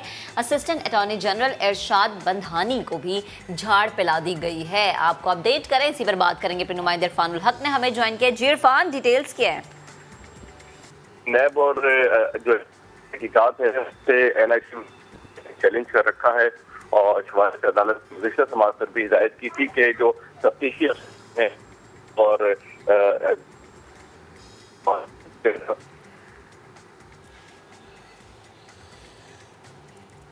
जो आप ठीक है, NICVD में करप्शन से मुतालिक FIA इंक्वायरी का केस, नैब और FIA के तफ्तीशी अफसरान की अदम हाजिरी पर सिंध हाई कोर्ट ने बरहमी का इजहार किया है। और इसके अलावा ये भी आपको बताएं कि सिंध भर में पाबंदी है, इसके बावजूद गुटखे की फरोख्त है। तो ऐसे में चीफ सेक्रेटरी, IG और दीगर के खिलाफ तौहीन अदालत की दरख्वास्त पर समाअत हुई। सिंध हाई कोर्ट ने फरीकैन से 15 सितंबर को जवाब तलब कर लिया। एक बहुत बड़ा ये नासूर है गुटखा कराची में। इससे हालांकि इतनी बीमारियां हैं, इतनी सारी अमवात भी होती हैं, लेकिन लोगों ने खाना नहीं छोड़ना। अब ऐसे में सख्ती करनी है। तो चीफ सेक्रेटरी, IG और दीगर के खिलाफ तौहीन अदालत की दरख्वास्त पर समाअत हुई और सिंध हाई कोर्ट ने फरीकैन से 15 सितंबर को जवाब जो है वो तलब कर लिया। चलें जी, अब हम रुख करेंगे सियासी मैदान का और बात करेंगे सियासत की। PDM की बैठक लगी है लेकिन हुकूमत गिराने की कोई बात नहीं हुई है, सिर्फ नए अहदेदार का ऐलान हुआ है। सवाल उठता है कि क्या पीपल्स पार्टी और ANP के इत्तेहाद से अलहदा होने के बाद PDM कमजोर हो गई है? ये सवाल तो अहम है, लेकिन गुज़श्ता कुछ अरसे से हम देख रहे हैं कि पीपल्स पार्टी भी जारहाना सियासत का अंदाज नहीं अपना रही, बहुत ज़्यादा ठंडी हुई है। सिंध में भी पीपल्स पार्टी और PTI के बजाय पीपल्स पार्टी और MQM आमने सामने हैं। गुज़श्ता रोज नासिर हुसैन शाह ने MQM की पॉलिसी को नफरत पर मबनी करार दिया। ये सियासी हालात किस तरफ जा रहे हैं, ये एक अहम सवाल है, क्योंकि जैसे शेख साहब भी कहते हैं कि आने वाले कुछ महीने पाकिस्तान की सियासत के लिए अहम है, तो अभी के हिकमत अमली आने वाले कुछ महीनों पे क्या असरअंदाज होगी, ये बहुत इंपॉर्टेंट चीज़ है। इसी पे बात करने के लिए हमें ज्वाइन किया है सीनियर रहनुमा पीपल्स पार्टी की शेर रहमान साहबा। शेर साहबा, बहुत शुक्रिया। सबसे पहले तो ये बताइए, क्या लगता है पीपल्स पार्टी और ANP की अलहदगी के बाद PDM की पॉलिसीज तब्दील हो गई हैं? देखिए, मैं PDM के हवाले से मुझे कुछ कहना नहीं है। वो अपनी तहरीक जो भी है जारी रखें, गुड फॉर देम। मैं समझती हूँ कि हमारे इनखिला के बाद जाहिर है खटाई पड़ गई है और वो अपने इंटरनल भी डिफरेंसेस और जो भी उनके मसले मसाइल हैं बयानिए के और जो हम कहते थे अदम एतमाद के हवाले से, वो अब उनके काफ़ी लीडरान इसका इतराफ़ भी करते हैं। तो हमारा हदफ, पीपल्स पार्टी का हदफ सिर्फ एक है, वो तबाही सरकार है। ठीक है। अच्छा शरी साहिबा, एक और चीज़ फरमाएगा, जैसे कि नून लीग कहती है कि PDM को पीपल्स पार्टी की ज़रूरत नहीं है, हाँ, लेकिन पीपल्स पार्टी को चलने के लिए PDM की ज़रूरत है। देखिए, वो अपनी बात जरूर करें। मैंने आपसे अर्ज किया कि मुझे आपने नहीं कहा था आपने इसकी बात करनी है। मैं इस पर एक जो कहना था कह चुकी हूँ। पीपल्स पार्टी का हदफ एक ही है।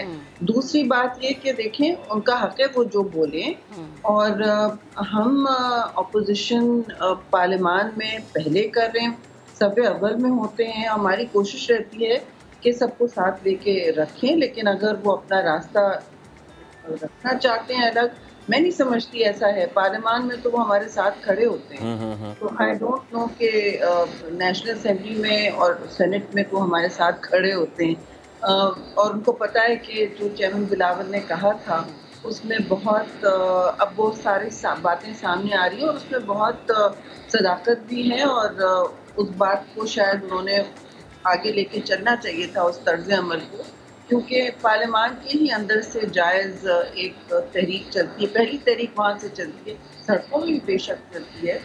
और बात असल में ये है कि जो भी हमने इनसे कहा कि आप करें, वो तो कामयाब हुआ ना। वो अमल हमेशा कामयाब हुआ, चाहे वो सेनेट सीटें जीतने की थी या बाई इलेक्शन की थी। सारी बातें, ये सारे अमल हमारे जो चेयरमैन के तजावीज़ तो कामयाब हुए। तो अब यह उनकी हिकमत अमली है, वो जो जैसा समझें, जहाँ राय ले जाएं, होगा। ओके, अच्छा मैम ये बताइएगा कि जैसे कि आपने ख़ुद भी कहा कि ज़रूर आपके इनखला से खटाई पड़ी है, आप लोग एक कलेक्टिव इनिशिएटिव के साथ आगे बढ़े थे। हमने देखा कि माजी की जो तल्ख यादें थी उनको भुला के शीरो शक्कर हुए, जो कि पाकिस्तानी सियासत के लिए एक नया प्रेसिडेंट था। लेकिन जब आप लोगों का इनखला हुआ, आपको लगता है कि वो जो कलेक्टिव इनिशिएटिव था उसको डेंट कहीं ना कहीं ज़रूर पड़ा है? देखिए मैंने जो कहना था पीडीएम पर कह सही है। ठीक है शायरी साहिबा, आपका कमेंट भी आ गया पीडीएम के हवाले से। अच्छा, जो मौजूदा सूरत हाल है मैं चाहूँगी उस पर भी हम आपका ज़रूर कमेंट लें। अफगानिस्तान की स्पेशली जो सिचुएशन है आपकी नज़र में इस वक्त सिक्योरिटी जो मामलात हैं उनको मद्देनज़र रखते हुए क्या हिकमत अमली अपनानी चाहिए? क्योंकि एक तरफ भारत हमारा हमसाया है, दूसरी जानिब हम देखते हैं कि हमेशा अमेरिका हमसे डू मोर का मुतालबा करता रहता है, लेकिन अभी जो सिचुएशन है वो पाकिस्तान के लिए इसलिए ज़्यादा इंपॉर्टेंट है क्योंकि हमारा अमन अफगानिस्तान के अमन से जुड़ा है। जी बिल्कुल, मैं तो हमेशा कहती हूँ कि पाकिस्तान हमेशा कोशा रहता है अमन, कम से कम 10 साल से अफगान अमन के हवाले से। और ये बात तो वाज़ेह है कि अफगानिस्तान में को ज़ुकाम होता है तो पाकिस्तान में छींक ज़रूर आती है। और अभी भी आप देखें कि जो भी डिप्लोमेटिक और सफारतकारी के जो फैसिलिटेशन है वो तो ज़रूर पाकिस्तान कर रहा है और करनी भी चाहिए, लेकिन पॉलिसी तयन करने के लिए कम से कम पीपल्स पार्टी ने तो हमेशा से एक वाज़ेह और बहुत क्लियर मौक़िफ़ रखा है कि अफ़गानिस्तान में नंबर 1 हम इंटरफियर ना करें, उनको अपने सियासी फैसले खुद करने। अफ़गान ओन्ड अफ़गान लेड 2009 से ये पॉलिसी 8 से बल्कि हमारी चलती आ रही है, वो एक दिहाई से चल रही है। तो ये अफ़गान ओन्ड और अफ़गान लेड ना हो सकी, लेकिन अब उनको अपना मुस्तक़बिल तय करना खुद भी होगा। अब नज़र तो आ रहा है कि वहाँ एक ह्यूमैनिटेरियन क्राइसिस हो सकती है, औरतों और बच्चों के हवाले से भी बहुत परेशानियाँ और तशवीश लोगों को हैं, हमें भी होनी चाहिए कि क्या वहाँ होगा, क्योंकि जब ज़रा सी अफरा तफरी होती है, कहीं भी ज़रा सी अफरा तफरी हो, कोई भी कॉन्फ्लिक्ट जोन हो, तो उसमें पहले फ्रंट लाइन में औरतें ही होती हैं, आपने देखा है। तो ये एक सूरत हाल। इसके अलावा देखिए हमने हमेशा ये भी कहा है, पीपल्स पार्टी की आज CEC हो रही है और इसी इशू पर हम गौर व फौज करेंगे आगे के। देखिए अस्करी हल तो हमने कभी एडवोकेट नहीं किया है अफ़गानिस्तान के लिए, और अमन की हुसूली हमेशा एक सियासी मुज़ाकराती अमल के ज़रिए होनी चाहिए। तो इस वक्त भी अगर जो होगा ये अफ़गानिस्तान के हवाले से बड़ा नाजुक मौका भी है और बड़ी क्रॉसरोड्स है। गनी साहब भी वहाँ से चले गए हैं, तो अल्लाह ताला वहाँ इस्तेकाम दे और उनको हमारी नेक ख्वाहिशात ज़रूर होती हैं, लेकिन ज़ाहिर तशवीश भी है और इसका पाकिस्तान पर असरात कभी रेफ्यूजीज़ का होता है तो कभी दहशतगर्दी का भी, और एक्सट्रीमिस्ट वायलेंस आपको पता है हमने कितनी इसका हमने शहादतें दी हैं और इसकी कितनी कीमत अदा की है। 2008 से लेके 7 से लेके काफ़ी सालों तक 15-16 तक होते रहे हमारे ऑपरेशन चलते रहे और हमने काफ़ी उसमें प्रोग्रेस भी की जो और ममालिक नहीं कर पाए। जो अल-कायदा को हटाना था साउथ एशिया से वो पाकिस्तान ने मैनेज किया और ये हमारी हुकूमत में पार्लियामान के ज़रिए ये सारे काम हुए।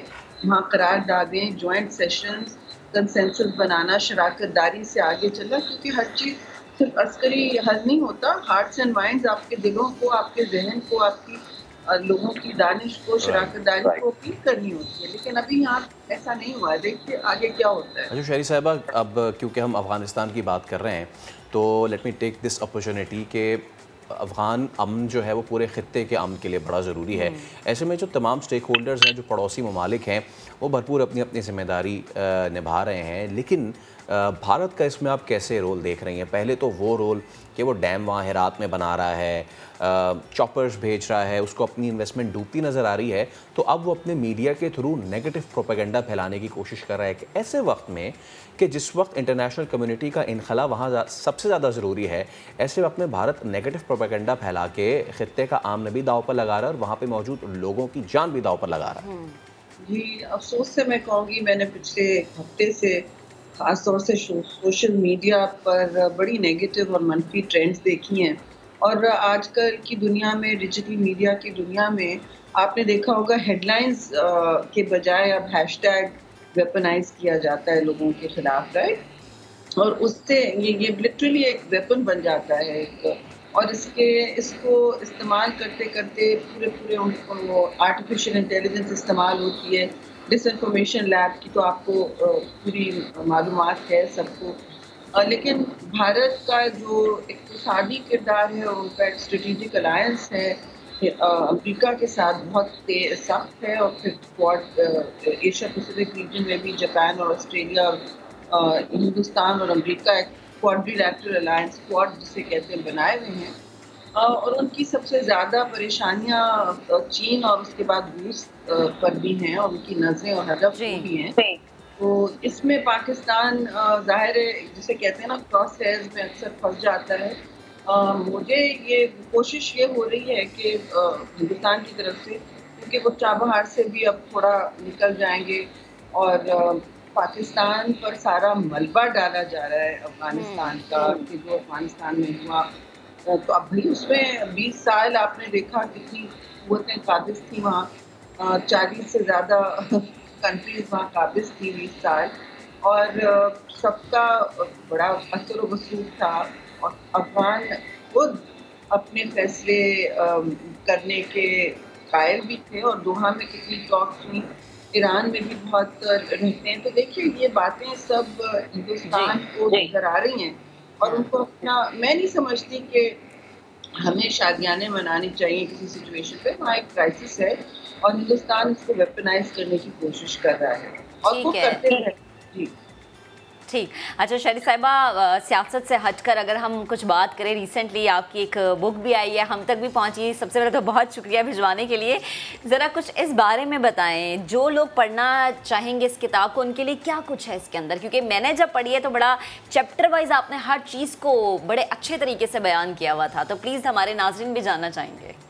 देखिए, पहले तो आप लोगों के सारे जनरेशन को ज़रूर इसका मुताला करना चाहिए। मैं समझती हूँ कि ख़वातीन की जो स्ट्रगल है, और ये भी एक सियासत का बहुत करीबी हिस्सा है, सियासत से हटके नहीं है, लेकिन ये सियासत का एक करीबी हिस्सा है। हमारी जद्दोजहद और जमहूरियत के हसूल के लिए ख़वातीन ही सफ़े अव्वल में होती थी, उनके साथ लेबर होती थी, लॉयर्स होते थे, कुछ सहाफ़ी तंजीमें होती थी, यूनियंस जो थे, और बड़े सफ़े अव्वल में होते थे, और मुस्तकिल रियासत का, आमराना रियासत का सामना होता था, टकराव होता था वाज़े तौर पर। तो बड़ी कुर्बानियाँ दी हैं, मतलब मीडिया फ्रीडम्स के लिए भी, और ख़वातीन ने जो भी हासिल किया है, जो भी हुकूक की बात की जाती है, जो भी क़वानीन अमेंड हुए हैं, जो अब ह्यूमन राइट्स डिस्कोर्स, यानी कि जो बातें ह्यूमन राइट्स की, बुनियादी हुकूक की पार्लियामान में जिनकी गूंज रहती है, ये सब ख़वातीन की तंजीमें और उनके पार्लियामान में जुड़े हुए राब्तों से आगे बढ़ा है। मैं उसी तंजीम से सियासत में आई हूँ, इन्हीं तंजीमों से बड़ी जिद्दोजहद से, मतलब 19 साल की उम्र में हम खड़े होते थे रीगल चौक में कराची में प्रोटेस्ट करते हुए, 60-70 लोग भी नहीं होते थे, और फिर हम सियासी तंजीमों को ज़ाहिर बुलाया करते थे। उसमें पीपल्स पार्टी सबसे अव्वल में होती थी कि बुनियादी इंसानी हुकूक के बारे में बात हो।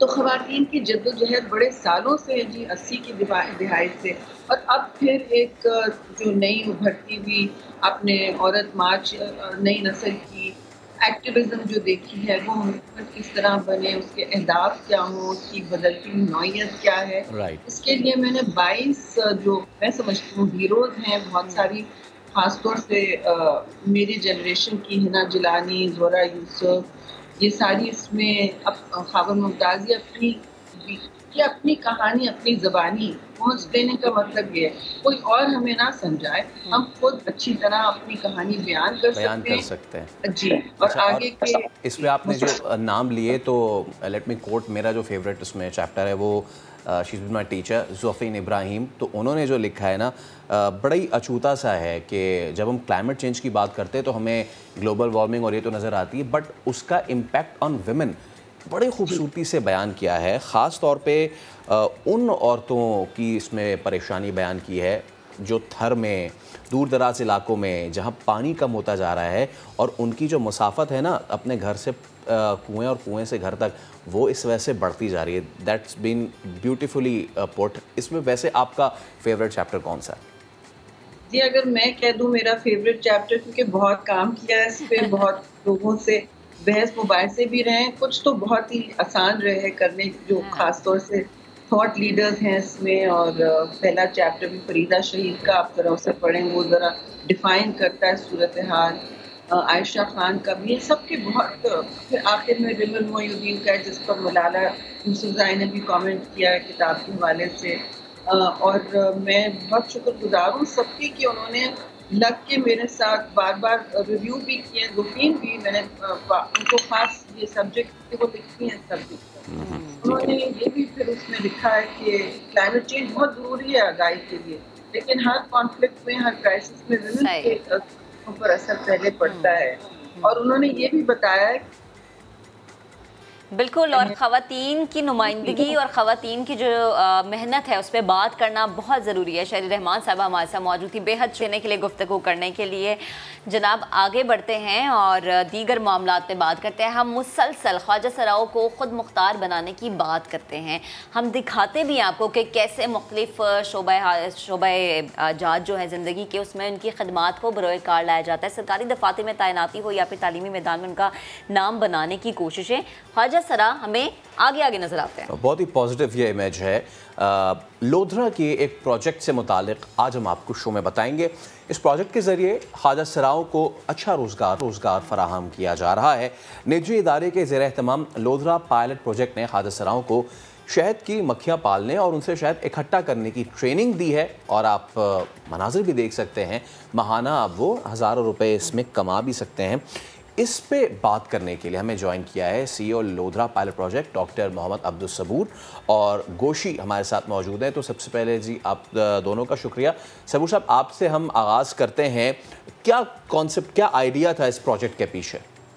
थैंक यू वेरी मच जी। पहले तो आपने ये मौका दिया और इस मौजू पर आपने इसको हाईलाइट किया। बुनियादी तौर पर लोधरा पायलट प्रोजेक्ट एक NGO है। हम एक आवाज़ दो के नाम से प्रोजेक्ट कर रहे हैं, जिसमें महरूम और नज़रअंदाज तबकात, जिसमें पर्सन विद डिसेबिलिटी शामिल है, ट्रांसजेंडर शामिल है, ख़वातीन और बच्चे शामिल हैं, इनके लिए हम काम कर रहे हैं। तो ये आइडिया उस ग्रुप के अंदर आया हमारे जब डिस्ट्रिक्ट फोरम में, जहाँ पर 15 ट्रांसजेंडर मेंबर हैं, कि नॉर्मली ये ख्याल किया जाता है कि ट्रांसजेंडर एक ख़ास तरह का काम कर सकते हैं, उनको एक लिमिटेड हवाले से हमने टैबूज बनाए हुए अपनी सोसाइटी में कि वो मेन स्ट्रीम नहीं हो सकते। तो वहाँ डिमांड ये आई कि कुछ हम इनोवेटिव काम करें, कुछ टेक्निकल काम किया जाए। तो हमने ये डिस्कशन किया। फिर मैं बड़ा मशहूर हूँ WWF का, उन्होंने आकर हमारी टीम को, ट्रांसजेंडर को टेक्निकल ट्रेनिंग दी कि किस तरह हनी बी फार्मिंग हो सकती है। और फिर हमने लोधरा पायलट प्रोजेक्ट में उसमें इनिशियल जो सपोर्ट दिया ट्रांसजेंडर्स को। और लोधरा में एक हमारा अर्बन फॉरेस्ट बना हुआ है जिसका इनिशिएटिव हमने लिया था लोधरा पायलट प्रोजेक्ट में डिस्ट्रिक्ट गवर्नमेंट के साथ मिलके।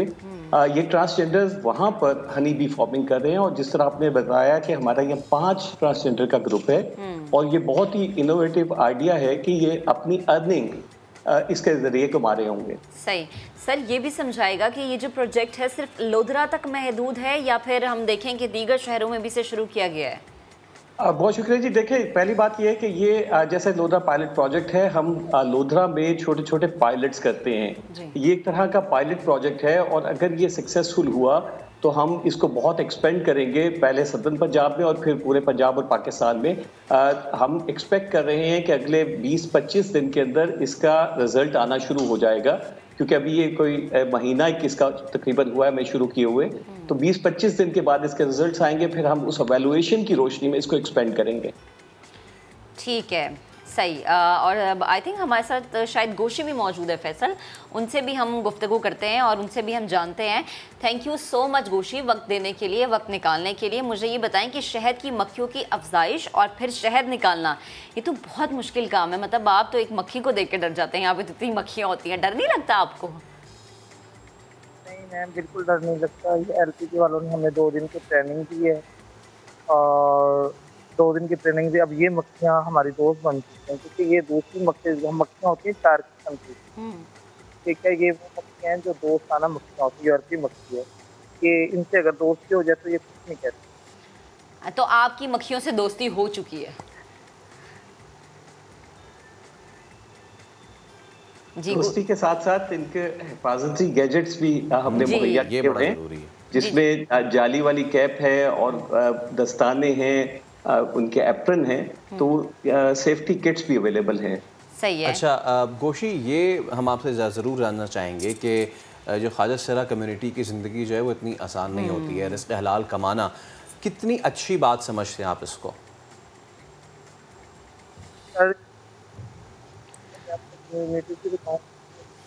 आए हमारे आए और क्या कहते हैं ट्रेनिंग ले और इस काम को आगे बढ़ाएं और क्या कहते हैं हक हलाल की कमाई में तरक्की करें और आगे बिजनेस करने की। कोरोना वायरस की वजह से हमारे फंक्शन वगैरह सब खत्म हो चुके हैं और जिसकी वजह से LPK वालों ने हमें ये ट्रेनिंग देकर और क्या कहते हैं ये ट्रेनिंग देकर हमारे रोजगार में, हमारे कारोबार में क्या कहते हैं उन्होंने आपको हेल्प किया है ना, आपको सपोर्ट किया है। अच्छा डॉक्टर साहब, लास्ट में एक सवाल मैं आपसे पूछना चाहूंगी, इन्हें महाना कितनी आमदन हो जाती होगी?